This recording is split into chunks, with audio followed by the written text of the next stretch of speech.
This is VOA News. I'm Marissa Melton.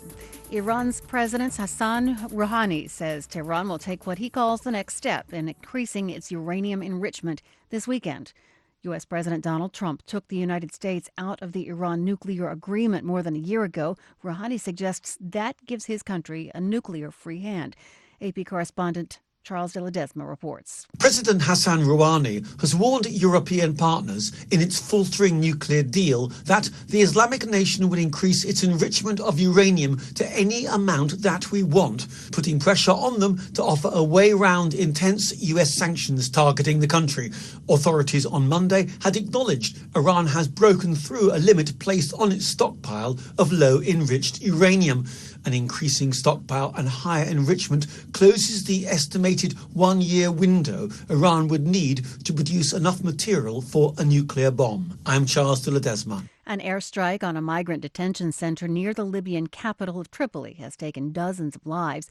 VOA's Heather Murdoch is in Tripoli reporting. She says the attack is most likely part of the fight between the Libyan government and rebel Libyan National Army, led by Khalifa. The official response has been muted on both sides, with the Western forces simply saying it happened. We did speak to the commander in charge of the area this morning, and he rather reluctantly said, yes, of course, it must be Haftar's forces that did it.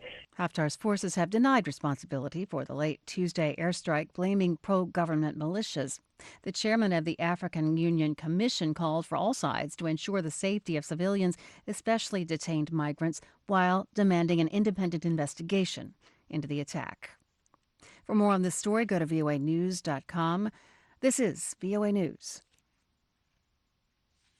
The United States is set to celebrate its birth as a nation tomorrow. But here in Washington, there are complaints that President Trump is making a dramatic break from the traditional celebration in the nation's capital. AP correspondent Sagar Meghani has more. There will be fighter jets overhead, tanks on the ground, a long fireworks display. What the president says will be a really big salute to America.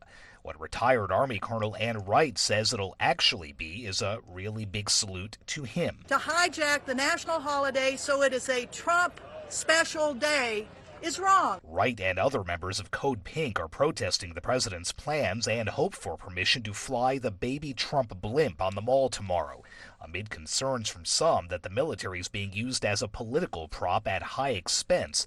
The president says the cost will be very little compared to what it's worth. Sagar Meghani at the White House. President Trump reports as fake the reports he has given up the plan to include a citizenship question on the 2020 U.S. Census. Mr. Trump's words contradict a statement by Commerce Secretary Wilbur Ross, who said yesterday that census forms would be printed without the question on them. The U.S. trade deficit has reached a 5-month high, mainly due to widening gaps with Mexico and China.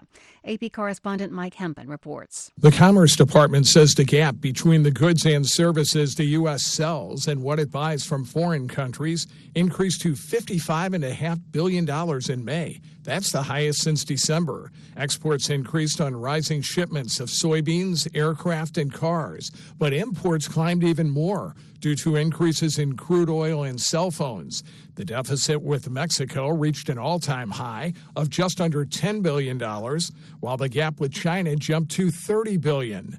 Mike Hempen, Washington.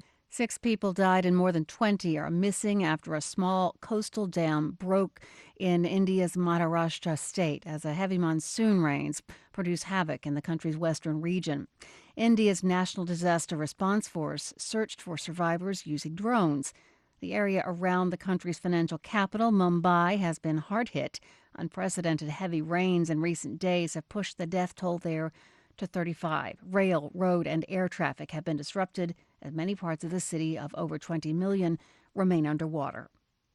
And the United States has put a major anti-Pakistan militant operation, the Baluchistan Liberation Army, on its list of global terrorist groups. Islamabad has welcomed the move. The BLA operates in natural resource-rich Baluchistan province, where China is investing billions of dollars in major infrastructure projects. I'm Marissa Melton. This is VOA News.